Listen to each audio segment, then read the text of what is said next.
Semua itu muaranya ke kesejahteraan masyarakat. Tapi kalau nggak ada pengaruh kepada masyarakat, investasi besar itu tidak ada gunanya. Atau mungkin peran dari pemerintah sendiri kurang memberikan dalam artian anggaran kemudian untuk membantu untuk pembangunan dari wisata tersebut? Investasi masuk ke Jawa Timur. Jadi semua sektor kita harus gerakkan. Anak-anak kreatif itu kita harus bina. Kita ini juga bersaing loh ya dengan negara Vietnam, Thailand, Malaysia untuk berlomba-lomba menarik investor. Yang paling utama dari investor itu syarat utamanya ya keamanan. Jaminan keamanan, jaminan kepastian hukum di situ.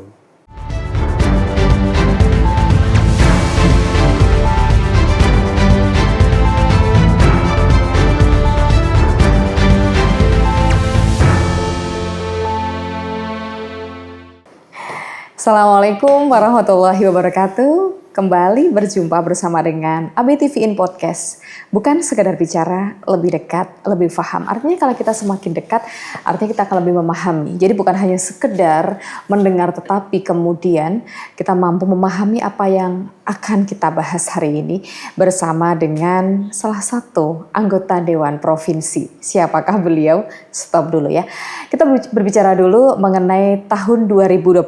Ada apa? Di tahun 2025 ini menjadi salah satu pusat pertumbuhan ekonomi nasional dengan kontribusi signifikan, terutama untuk Indonesia, dalam produk domestik bruto atau PDB. Dan posisi strategis sebagai gerbang perdagangan di kawasan timur Indonesia. Dan berkaitan tentang hal tersebut, kita akan berbicara mengenai peluang investasi dan penanaman modal untuk pembangunan. Ini relate sekali dengan Dewan yang hari ini hadir bersama dengan kita, yaitu ada Mas Mirza Ananta. Beliau merupakan Komisi C DPRD Jatim dan dari fraksi Nasdem sudah bersama dengan kita. Kita sapa dulu beliaunya. Assalamualaikum. Waalaikumsalam. Alhamdulillahirabbil alamin. Perjalanan jauh ya hari ini untuk bisa menghadiri podcast. Iya, kalau tadi Cindy menyampaikan berkaitan tentang investasi, ini berkaitan tentang Komisi C kan bidangnya tentang keuangan ya. Artinya BUMD kemudian juga investasi ini bagian dari sesuatu yang artinya tidak terpisahkan dengan masalah keuangan. Nah, sebelum kita membahas tentang investasi, alangkah baiknya kalau Mas Mirza ini terkenalnya kalau di dapilnya disapa Mas Mir gitu. Lebih enak gitu ya. Saya sering dengarnya begitu. Di sosial medianya beliau itu begitu ya, Mas Mir begitu. Artinya sangat dekat sekali dengan masyarakat ya. Ini kalau boleh tahu, nggak apa-apa ya kita bincang dulu sebentar. Karena saya yakin juga, terutama untuk beliau itu dapilnya di dapil 9 betul ya? Ya, untuk wilayahnya ada di wilayah Ponorogo, kemudian Magetan juga. Magetan, Pacitan, Trenggalek. Ada 6 berarti, ada 6 kabupaten. Dan Ngawi. Ngawi, ya. Alhamdulillah. 5 ya. Notabene ada wilayah Jawa Timur. Ya, Jawa Timur. Nah, apa yang kemudian menjadi, ini satu hal yang kemudian perlu kemudian diketahui oleh masyarakat yang dulu kemudian memilih Mas Mir sekarang duduk, alhamdulillah diizinkan Allah untuk duduk di Komisi C sebagai anggota DPRD Provinsi Jawa Timur. Apa yang kemudian mendorong untuk kemudian duduk sebagai anggota legislatif? Panggilan hati atau seperti apa? Sebenarnya ya apa ya? Ini kan bagian dari ya asal ya diminta oleh masyarakat. Mulai dari teman saya, keluarga saya, coba nyalek di DPRD provinsi, paling tidak bisa membantu kami ini kalau untuk menyampaikan aspirasi punya teman minimal itu punya wakil itu. Punya wakil dari teman kita sendiri. Itu butuh kurang lebih ya setahun lah untuk meyakinkan saya nyalek itu.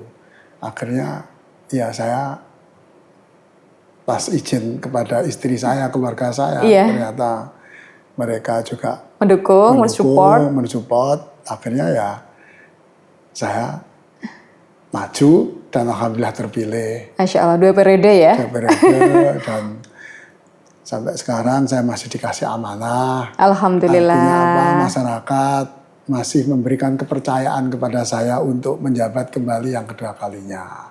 Mudah-mudahan yang kedua kalinya ini juga lebih baik dari yang pertama, supaya saya terus mendengar apa yang menjadi aspirasi mereka kepada saya.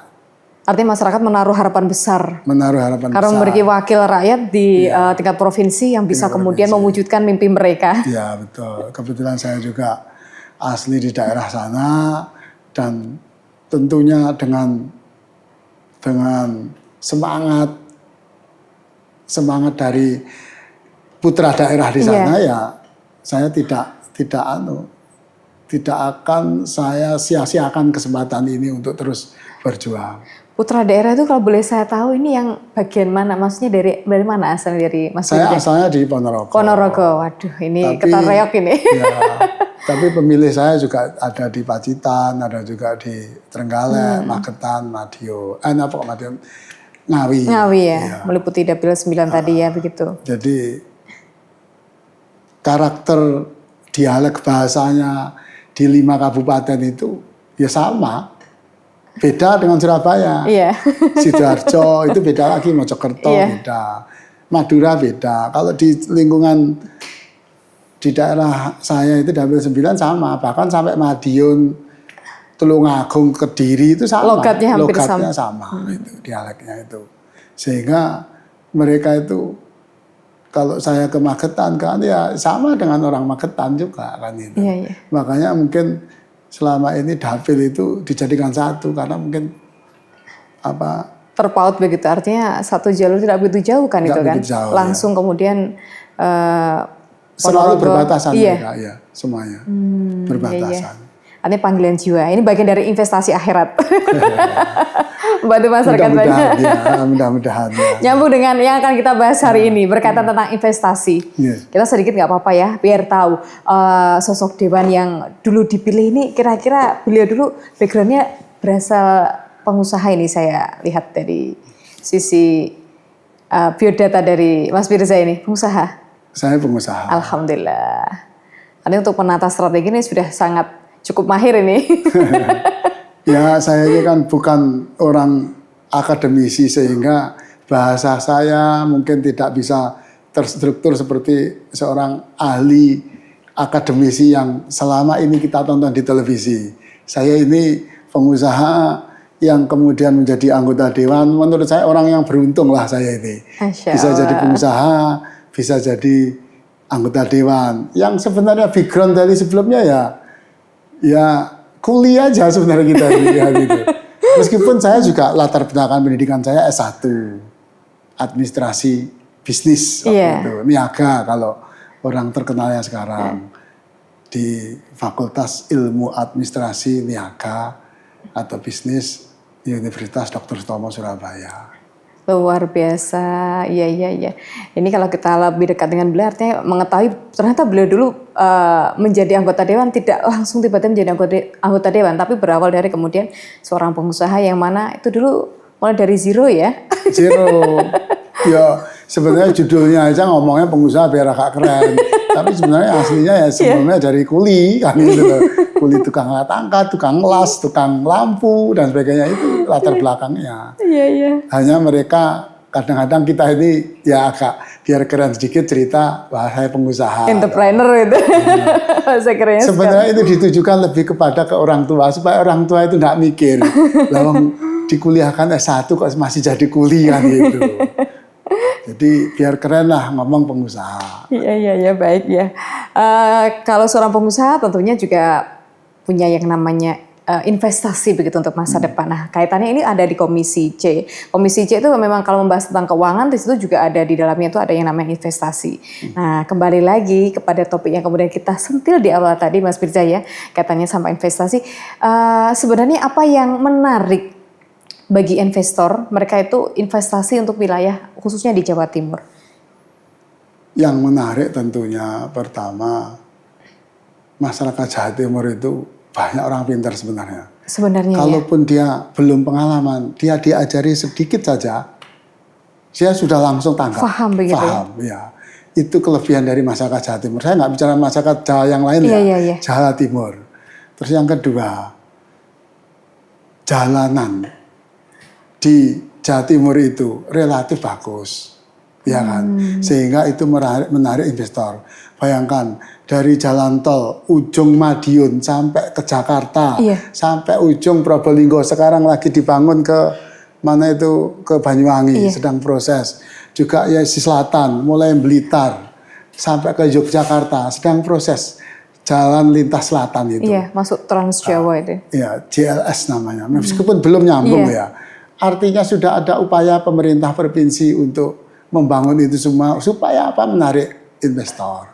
Terus dari sisi keamanan kita semua ini tanggung jawab kita semua ya, bukan hanya pemerintah provinsi tapi seluruh masyarakat di Provinsi Jawa Timur ini punya tanggung jawab besar soal kondusivitas keamanan di Provinsi Jawa Timur. Karena ini penting, bagaimana orang mau berinvestasi kalau masih was-was dari sisi keamanan. Jangan-jangan nanti ada konflik begitu di satu daerah. Ini juga menjadi satu kekhawatiran sendiri ya? Sebenarnya kalau saya bukan konflik maksudnya, ya konflik. Konflik itu penting, harus diredam.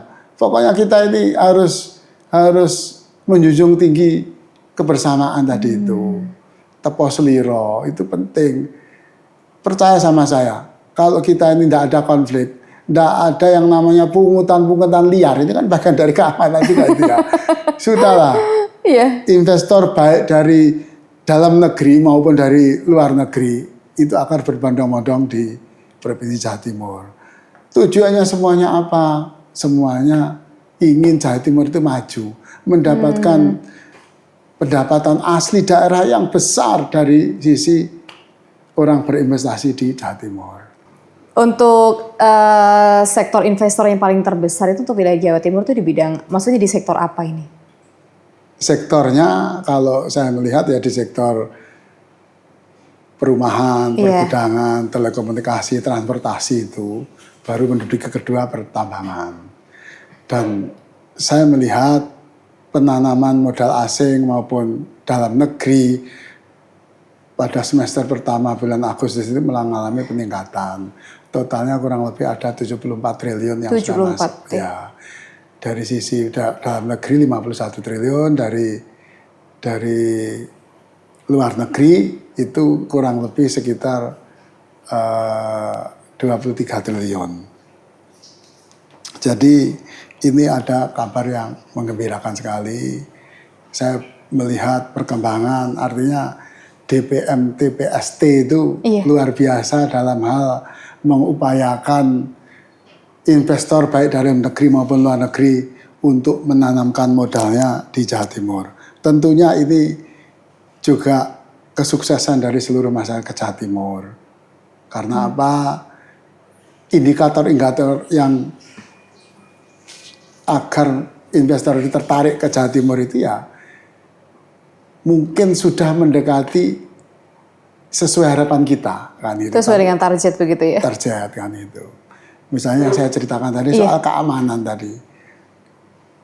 Daerah kalau nggak kondusif, percaya sama saya, orang nggak akan berani ke situ.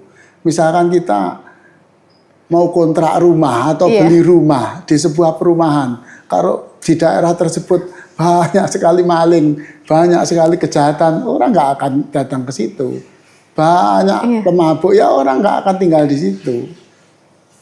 Ini sama juga dengan rumah besar kita yaitu Jawa Timur.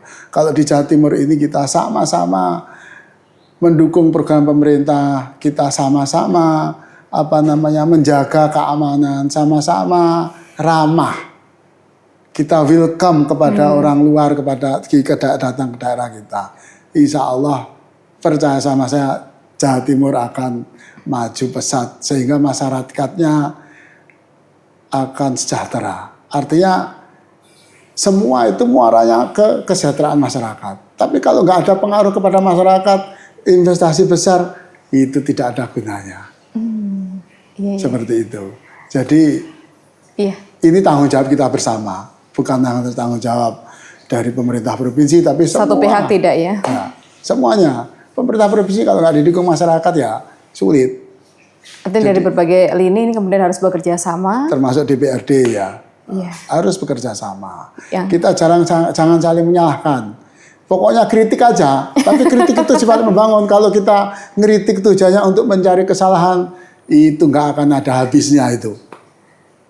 Salah terus yang namanya gubernur itu. Saya bukan membela gubernur, saya akan kritik gubernur jika memang itu dikritik. Misalnya soal pelayanan yang beberapa waktu yang lalu, bulan yang lalu kita bertemu soal pelayanan pembayaran pajak kendaraan bermotor dan yang lainnya. Kalau itu dipersulit, sudahlah sulit-sulit masyarakat untuk sadar membayar pajak. Intinya itu. Begitu juga dengan orang mau berinvestasi.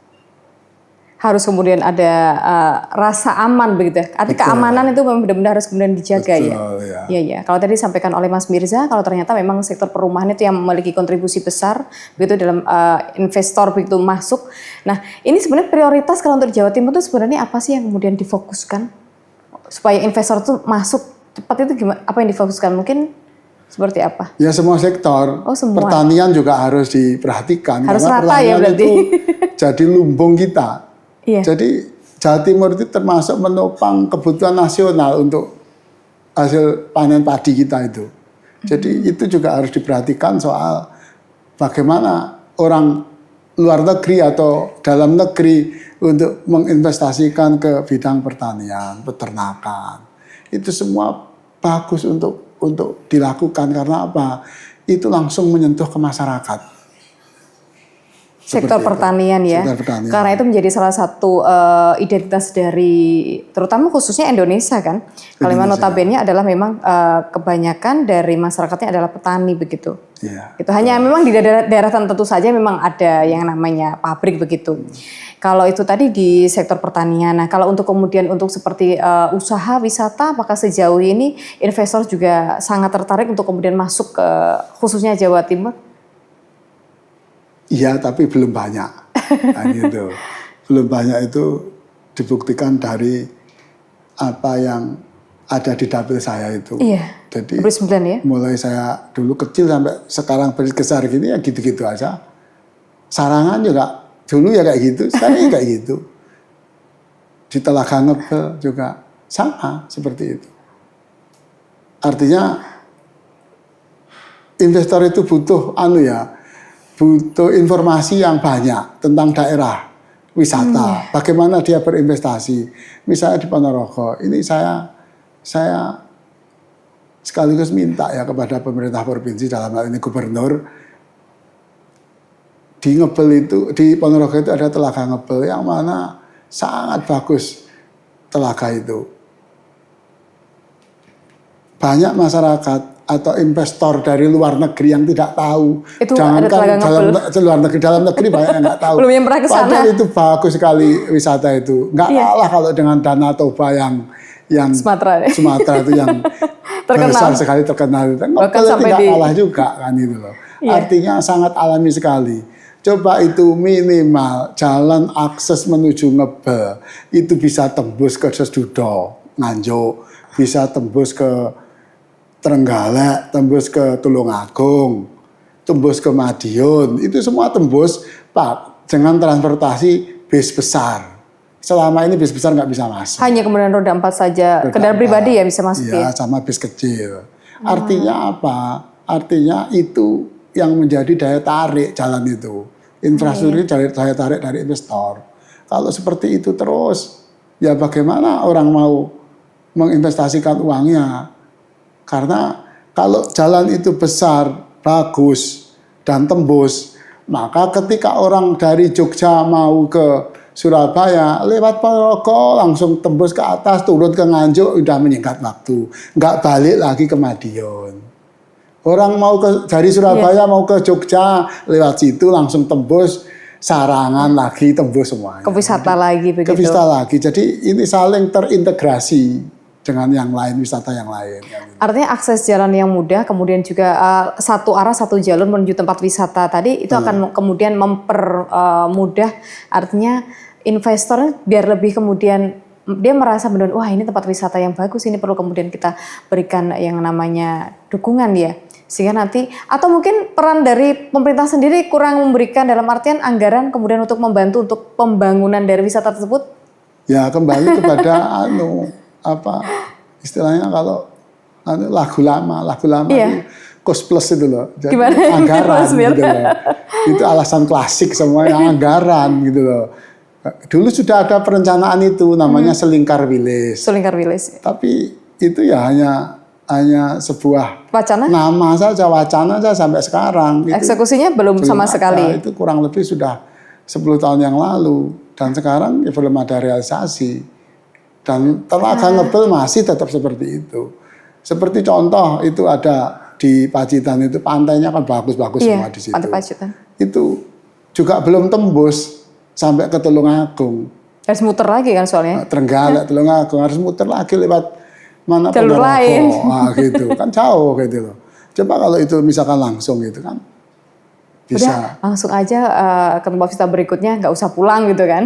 Jadi orang akan berpikir praktis. Oh, habis dari Ngebel bisa langsung ke Sedudo, Nganjuk. Atau dari Sedudo ke Ngebel, dari Ngebel langsung turun ke Ponorogo kuliner sate ayam, sate gulai kambing, terus habis itu datanglah ke mana Pacitan bisa, ke Magetan juga bisa.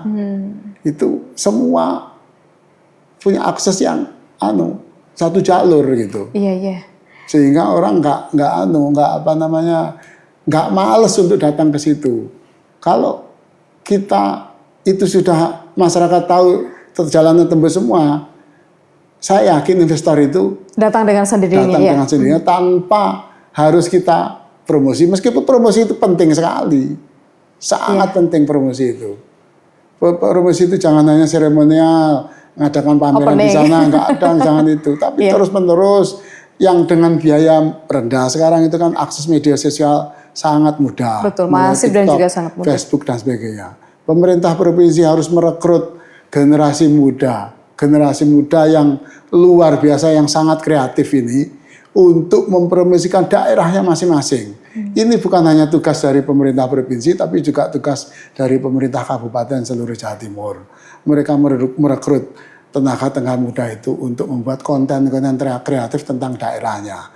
Apa yang diandalkan di daerah itu yang dipromosikan. Iya. Saya yakin semua akan berjalan dengan baik, akan berbondong-bondong datang ke Jawa Timur kalau itu dilakukan serentak di Jawa Timur. Kalau ada suatu quotes mengatakan perbaiki kebunmu maka kumbang akan datang, itu berarti termasuk bagian dari disampaikan dari Mas Mirza ya? Ya betul. Sama dengan di Jogja itu contohnya. Jogja itu luar biasa dalam hal membranding dirinya di media sosial, sehingga orang itu kalau nggak ke Jogja itu ada yang kurang. Afdol. Jogja itu membuat, meskipun sebenarnya kalau kita lihat sendiri, kalau kita datang ke Jogja itu kan macet. Betul, tapi orang tetap mau sana. Berbondong-bondong ke sana, hotel, restoran itu semuanya penuh, gitu. Karena yang datang banyak, ngantri lagi. Itu yang harus kita contoh. Bandung juga kayak gitu. Bandung itu macet. Bandung itu terkenal dengan mode apa saja, mulai dari pakaian, fashion ada, kuliner juga ada. Kuliner juga banyak. Terus soal anak-anak motor, dalam arti kreativitas mereka dalam hal memodifikasi motornya juga, Bandung juga juaranya di sana. Ibaratnya kita harus banyak mencontoh, padahal di Jawa Timur tidak kalah itu. Banyak tempat wisata yang akan tetapi memang perlu sentuhan khusus begitu ya. Betul ya. Sehingga kemudian ketika tempat wisata tersebut kemudian artinya memang sudah layak dan juga bagus, dan berarti harus update lagi dong ya. Seperti kayak kalau di wilayah Ngebel itu kan memang kalau dari dulu tadi nyamakin Mas Mirza dari jenengan kecil sampai sekarang ya tetap begitu. Artinya belum ada peningkatan secara pembangunan. Mungkin di sana ada villa, mungkin ada tambahan lagi. Kalaupun ada sudah nggak usah saya hitung lah, karena segitu-gitu aja dari dulu ya.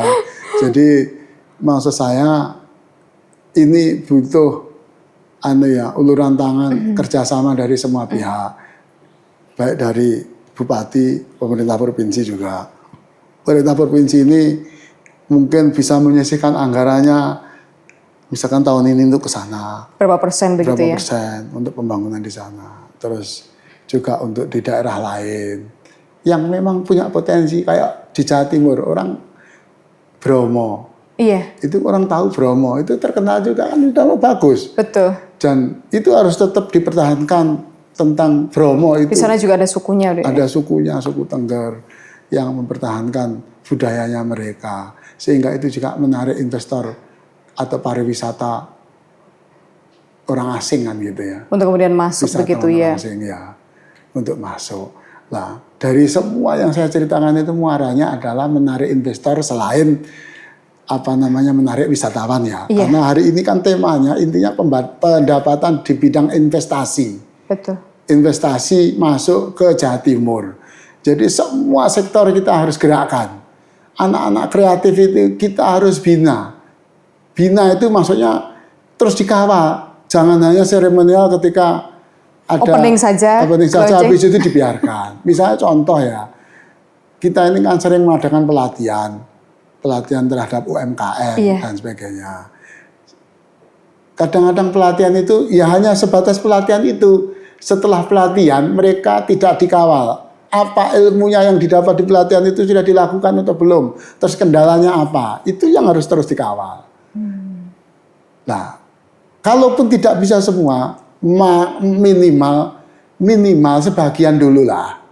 Kan gitu. Mungkin ini bicara keterbatasan anggaran ya. Iya, iya, iya. Harus betul-betul cermat dalam hal menggunakan anggaran ini, mana skala prioritas yang didulukan. Itu Bu Gubernur harus tahu itu, Harus peka gitu ya. peka terhadap kebutuhan-kebutuhan di masyarakat. Karena sayang ketika kemudian ada suatu tempat wisata yang kemudian seharusnya bisa potensi tersebut bisa lebih meningkat, tapi karena mungkin fasilitas yang kurang memadai sehingga kemudian ya biasa saja. Biasa saja ya. Surabaya ini juga seperti Jalan Tunjungan sekarang udah ramai banget. Iya. Nah itu harus dipertahankan. Itu kan mengingat kita pada zaman dulu di situ ada Hotel Majapahit. Iya. Itu Zaman dulu. itu kan ada hotel di mana dulu ada tempat bersejarah tentang perobekan bendera merah putih yang birunya saja dirobek. Iya. Yang akhirnya terkenal dengan Hari Pahlawan Iya. kan di situ intinya. Jadi berjuang melawan penjajahan Belanda yang dipimpin oleh Bung Tomo pada saat itu dengan semangatnya yang menggelagar untuk memberi semangat para semua Arek-arek Surabaya. Surabaya untuk berjuang melawan tentara Belanda beserta sekutunya pada saat itu dan berhasil. Nah, itu akhirnya ada namanya Jalan Tunjungan itu. Apa hotelnya Yamamoto atau apa itu namanya? Kayak nama Jepang kan itu. Iya, itu seperti itu. Sekarang namanya Hotel Majapahit. Iya. Jadi di situ ada tempat kuliner dan sebagainya. Kan dulu ada terkenal dengan rek ayo rek mlaku neng Tunjungan. Nah itu sekarang ramai sekali di situ. Nah itu dipertahankan. Jangan sampai orang kapok di situ. Harga juga jangan seenaknya sendiri. Kalkulator rusak. Itu membuat investor nggak akan datang lagi ke situ. Perlu ada aturan begitu yang kemudian itu yang harus dilakukan ya. diingatkan. Tukang parkirnya jangan memungut parkir yang sembarangan, tidak sesuai aturan kan gitu. Iya, iya. Mal-mal besar di mana Surabaya juga banyak sekali. Itu menarik Iya. perhatian investor juga. Iya. Kalau kemudian ingin menarik investor, kita harus punya yang namanya daerah brand smart. Artinya contoh, daerah-daerah yang sudah berhasil seperti di Bali tadi disampaikan oleh Mas Mirza, kemudian di Surabaya, yang itu bisa di-copy paste ke tempat-tempat wisata yang kemudian bisa direalisasikan sama seperti yang ada di Surabaya tadi ya. Wah, berarti sebenarnya kalau tantangan terbesar itu untuk menarik investor selain kemudian mereka perlu kita berikan keamanan, berarti apa lagi ini? Jadi masyarakat Jawa Timur harus ramah. Masyarakat Jawa Timur itu sebenarnya semuanya ramah-ramah Iya, kok. apalagi orang Jawa ini. Orang Jawa Monggo. itu ramah. Orang Jawa itu terkenal dengan keramahannya. Iya, iya. Jangan keramahannya itu akhirnya membuat orang yang tadinya tidak tertarik, Iya. akhirnya jadi tertarik enak juga ya di Jawa Timur gitu. Kita harus bisa mensosialisasikan kepada seluruh masyarakat Jawa Timur untuk itu. Dan itu ya harus tentunya lewat kepala daerah di seluruh kabupaten kota di Jawa Timur. Iya, Mereka iya. pasti akan menggerakkan aparat yang paling terbawah, kepala desa, RT itu. Oke, baik. Jadi ada program apa dari Jawa Timur harus selalu koordinasi, mempunyai saling punya visi yang sama dengan pemerintah provinsi supaya semuanya terintegrasi semuanya, berjalan dengan istilahnya secara bersama-sama, dengan tujuan yang sama, yaitu menarik investor.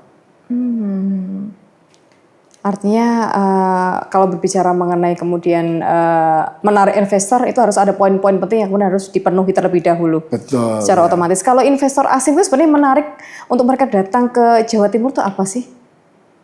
Kalau dari Mas Mirza sendiri dari kacamata anggota dewan? Kalau asing yang pasti ya keamanan. Keamanan ya. Keamanan di mana-mana kalau orang asing itu masuk ke suatu daerah untuk menginvestasikan uangnya, ya keamanan. Keamanan yang paling utama. Kalau ramah dan sebagainya, mereka biasa cuek. Mereka melihat orang ramah mungkin malah heran kali ya. Itu. Karena budaya mereka itu kan cuek begitu ya. Iya, cuek. Lebih individual kalau di luar negeri itu. Terus yang kedua, jangan rewel juga. Jadi kita ini nggak boleh sedikit-sedikit rewel. Ini tuntutan ini dan sebagainya. Itu asal dipenuhi syarat dan ketentuannya. Misalnya UMK-nya berapa? Intinya itu. Itu aja sudah minimal di Kalau sudah UMK dipenuhi, kita masyarakat Jawa Timur juga jangan juga minta lebih dari itu. Kan gitu. Itu juga akan membuat investor dari luar negeri juga kok gini kan gitu. Kan tadinya UMK-nya sekian. Artinya ada simbiosis mutualisme gitu. Betul, mereka pasti menghitung. Kita ini juga bersaing loh ya dengan negara Vietnam, Thailand, Malaysia. Untuk berlomba-lomba menarik investor. Iya. Nah, saya melihat yang paling utama dari investor itu syarat utamanya ya keamanan. Jaminan keamanan, jaminan kepastian hukum di situ. Yang buat mereka kemudian dengan senang hati mereka kemudian menginvestasikan untuk kemudian tentunya nanti akan berpengaruh terhadap pendapatan daerah kan. Iya. Kita kemudian investor banyak yang masuk, otomatis kemudian daerah tersebut menjadi sektor mungkin tempat wisata atau mungkin menjadi pusat artinya pabrik atau apa yang kemudian nanti bisa meningkatkan pendapatan daerah. Baik, Mas Mirza, ini pesan yang ingin disampaikan kepada masyarakat tentunya berkaitan tentang topik kita hari ini tentang investasi tentunya yang sangat memiliki peran penting dalam hal pembangunan, terutama khususnya di wilayah Jawa Timur. Saya pesannya sederhana saja. Sangat sederhana. Pokoknya iki wong Jawa Timur ayo podo ramah kepada tamu siapapun yang datang ke Jawa Timur. Ramah dengan senyuman, karena senyuman itu ibadah loh ya. Dengan ibadah insya Allah betul. Apa yang sudah kita lakukan itu menarik investor agar datang. Karena dengan keramahan itu menunjukkan bahwa kita itu aman di sini. Dengan senyum itu kita bisa menanyakan, masyarakat yang ramah berarti masyarakat di Jawa Timur itu semuanya santun. Kalau sudah ramah, santun, otomatis keamanannya akan terjamin. Biasanya kalau kita merengut, bahaya ini bisa nggak aman ini. Intinya itu pesan saya. Nggak usah muluk-muluk saya berpesan, yaitu cukup sederhana, kita harus ramah. Kita harus menunjukkan dari jati diri kita yang sesungguhnya orang Jawa Timur itu wong sing ramah, wong sing penak. Gampang wong Jawa Timur ini. Luar biasa. Terima kasih hari ini menjadi catatan penting ya. Terutama khusus untuk wilayah Jawa Timur sehingga kemudian bisa menarik investor untuk bisa masuk dengan mudah karena keramahan dari orang Jawa Timur khususnya begitu ya. Terima kasih Mas Mirza hari ini sudah hadir, matur nuwun. Semoga apa yang jenengan sampaikan tadi tentu bisa terrealisasi dan juga bisa mewakili dari cita-cita dari khususnya untuk rakyat begitu, untuk mewujudkan yang namanya tentunya investor biar masuk dengan mudah begitu. Begitu matur nuwun, kita akan ketemu lagi dalam kesempatan nggih. Ya, saya Cindy Hasa harus pamit dulu dari ABTV in Podcast dan kita ucapkan terima kasih untuk kehadiran Anda. Sampai jumpa lagi di lain kesempatan. Assalamualaikum warahmatullahi wabarakatuh dan sampai jumpa. Waalaikumsalam warahmatullahi wabarakatuh.